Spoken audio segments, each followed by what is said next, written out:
अगर आपको QR code कोई देता है और ये कहता है कि इस क्यूआर कोड को स्कैन करने के बाद उसके भेजे हुए पैसे आपको मिल जाएंगे, तो ज़रा सतर्क सावधान रहिएगा, क्योंकि इससे आप फ्रॉड के शिकार हो सकते हैं।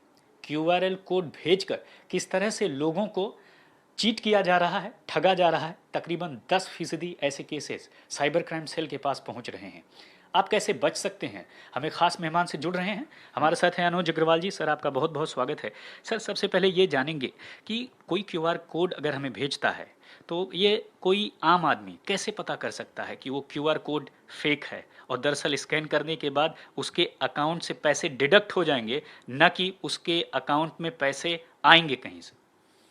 देखिए, ये आम आदमी के लिए पता करना बहुत मुश्किल होता है कि जो क्यूआर कोड आपके पास आया है, उसके पीछे रिसीव है या सेंड का ऑप्शन है, उसकी यूआरएल क्या है, उसका फंक्शन क्या है। अगर मैं आपको दिखाऊं यहाँ पर, तो अगर आप देखिए ये दो क्यूआर कोड हैं, देखने में बड़े मिलते जुलते हैं, लेकिन जब हम इसको क्लिक करते हैं तो एक में आईसीआईसीआई की वेबसाइट खुलती है और एक में दूसरे की वेबसाइट खुलती है, जैसा कि आपने देखा अभी यहाँ पर। तो इसीलिए जब भी आपको किसी से पैसे रिसीव करने हैं, तो आप उन सज्जन को ये कहिए कि आप अपनी नेट बैंकिंग या यूपीआई को इस्तेमाल करते हुए अपने फ़ोन से उसे पैसे ट्रांसफ़र करिए, ना कि उसके भेजे हुए किसी क्यूआर कोड को आप क्लिक करिए। क्योंकि ऐसी स्थिति में अगर उसने रिसीव बाय क्रिमिनल का ऑप्शन उसमें लिया हुआ है, तो आप जब ओटीपी शेयर करेंगे तो आपके अकाउंट से पैसे कट के दूसरे व्यक्ति के पास पहुंच जाएंगे, जबकि आपकी अपेक्षा ये है चूंकि आपने कोई सामान बेचा है ओएलएक्स या दूसरे माध्यम से, तो वहां से आपको पैसे आने हैं। तो उससे बचने के लिए आप क्यूआर कोड ना क्लिक करें और उससे कहें कि वो सीधे यूपीआई या दूसरे माध्यमों से आपको पैसे अपने फ़ोन से भेजे। आपको मिलने वाले क्यूआर कोड को आप क्लिक ना करें।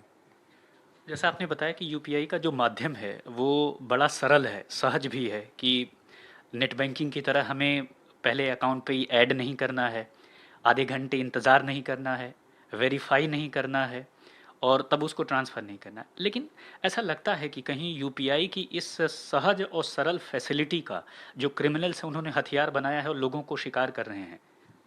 आपने सही कहा, यूपीआई ऐसे लोगों को हमारे देश में जो कई बार कम पढ़े लिखे होते हैं, दूर दराज के क्षेत्रों में रहते हैं और डिजिटल माध्यमों से पूरी तरह वाकिफ़ नहीं हैं, उनको ध्यान में रखते हुए बनाया गया है। और इसमें सेंड और रिसीव दोनों का ऑप्शन है और आप यूआरएल भेजकर सेंड और रिसीव दोनों में से कोई भी ऑप्शन चूज़ कर सकते हैं।